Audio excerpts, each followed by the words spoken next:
যে রাধে সে চুলো বাঁধে। লালমনিরহাটের মিম যেন তারই প্রতিচ্ছবি।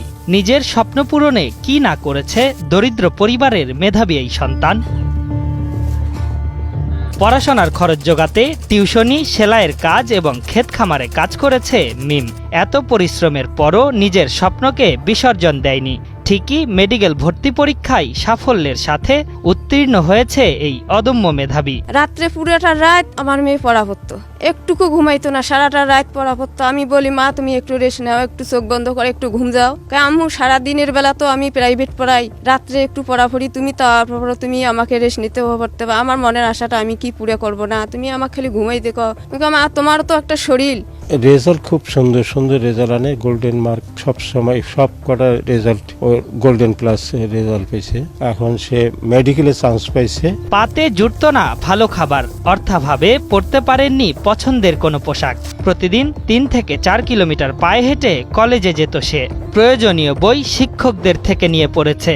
এত ত্যাগ তিতিক্ষার মধ্য দিয়ে মেডিকেলে পড়ার স্বপ্ন পূরণ করেছে দিনমজুর বাবার এই কন্যা। এমন হয়েছে যে পরীক্ষার 1 মাস আছে, তখন আমার কাছে বই শর্ট, তো লাস্ট অব দিয়ে আস্তে আস্তে আমি বইগুলা নেই। একবারে সবগুলা বই সম্ভব হয়নি, কিছু শর্ট ছিল।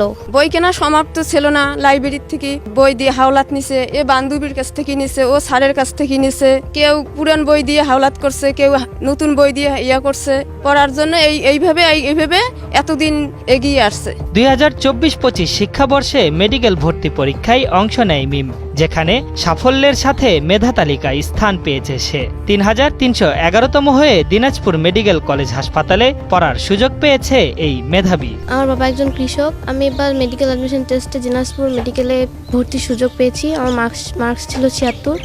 এসএসসি, ইন্টারমিডিয়েট সবগুলোতে গোল্ডেন ছিল।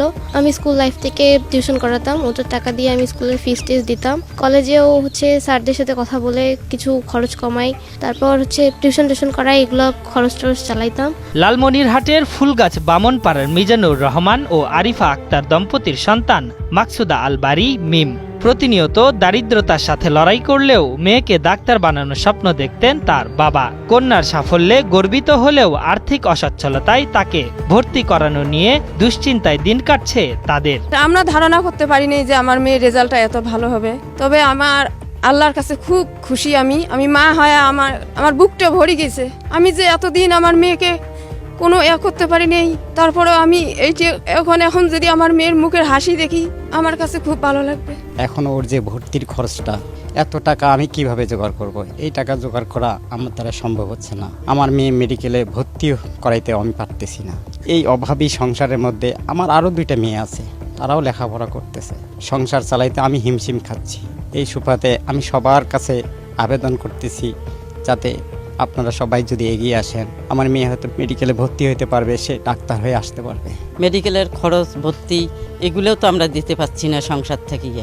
আমরা কিভাবে দেবো? আপনারা যদি সহযোগিতা করেন, যদি দয়া করেন, আল্লাহ আছে, আপনারা সহযোগিতা করলে হয়তো আমার মেয়েটা মেডিকেলে ভর্তি করাইতে পারবো। নিজের স্বপ্ন পূরণে আনন্দিত মিম নিজেও, কিন্তু পরিবারের আর্থিক অসচ্ছলতার কারণে মেডিকেলে পড়ার স্বপ্ন থমকে যেতে পারে তার। এজন্য সমাজের বিত্তশালীদের এগিয়ে আসার আহ্বান এই মেধাবীর। ভর্তির সময় তো অনেক বড় অ্যামাউন্ট লাগে, বোনসের ব্যাপার আছে, বইপত্র, তারপর ভর্তি, নতুন জায়গায় যাওয়া, ওখানে এক্সট্রা অনেক খরচ। একদম খালি হাতে ওটাও তো পসিবল না। মোটা অঙ্কের খরচ, এটা তো কোনোভাবেই সম্ভব হচ্ছে না। সবাই আমার পাশে থাকবেন, আমার জন্য দোয়া করবেন। যেহেতু এটা একটা মানবিক পেশা, আর আমি এই জন্য এটাকে বেছে নিয়েছি। ডাক্তারি পাশ করে বের হওয়ার পর আমি মানুষের সেবাই করব, লালমনিরহাটে আসবো, এটাই আমার ইচ্ছা। অদম্য মিমের সাফল্যে গর্বিত তার কলেজ শিক্ষকরা, কিন্তু তার ভর্তিতে খরচ সংকুলান নিয়ে চিন্তিত তারাও। সে একদম গরিব পরিবারের লোক, তার বাবা একজন সাধারণ কৃষক, ভূমিহীন কৃষকই বলা চলে, একদম ভূমিহীন কৃষক। দিন আনে দিন খাওয়ার মতো অবস্থা তাদের। যারা চান একটু সহযোগিতা করে আমাদের এই ধন্য ছাত্রীটার জীবনটাকে যদি আরও ধন্য করতে পারবেন, তাহলে ভালো হবে। এবং আমি দানবীর বা দানকারীকে এগিয়ে আসার জন্য, সহযোগিতা করার জন্য অনুরোধ করছি। সে অত্যন্ত দরিদ্র পরিবারের মেয়ে। সে যখন আমাদের কলেজে অধ্যয়ন করেছে, বিগত দিনে তাকে আমরা বিভিন্ন শিক্ষা উপকরণ সহ লেখাপড়ার বিভিন্ন দিক থেকে সহযোগিতা করেছি। কিন্তু মেডিকেলে চান্স পাওয়ার পরে তার যে বিশাল ব্যয়, এই ব্যয়টি নিয়ে তার পরিবার শঙ্কিত এবং আমরাও শঙ্কিত। স্ট্রং উইল ফোর্স যে একজন মানুষকে অনেকটা এগিয়ে নিতে পারে। মিম হলো তার একটা জ্বলন্ত প্রমাণ। সে তার যে স্বপ্নটা আছে, স্বপ্নের সে অনেকটা পথ এগিয়ে এসেছে। বাকি পথটুকু অতিক্রম করার জন্য তার এই আকাশ ছোঁয়া স্বপ্নটাকে পরিপূর্ণতা দেওয়ার জন্য আমরা সবাই মিলে সহযোগিতা করি। ছোট থেকেই মেধার স্বাক্ষর রেখেছে মিম। জেএসসি, এসএসসি ও এইচএসসি পরীক্ষায় জিপিএ 5 পেয়ে উত্তীর্ণ হয়েছে সে। এখন আর্থিক অনিশ্চয়তা কাটলে মেডিকেলেও মেধার স্বাক্ষর রাখবে মিম, এমনটাই প্রত্যাশা স্থানীয়দের। তার বাবা একদম দরিদ্র, কৃষি, অনেক টাকা পয়সার দরকার। সবাই মিলে যদি সহযোগিতা করা যায়, মেয়েটা একটু ডাক্তার হতে পারবে। গ্রামের সবাই খুশি, গ্রামেরও একটা সুনাম হবে, নাম হবে। আশরাফুল ইসলাম, ৭১।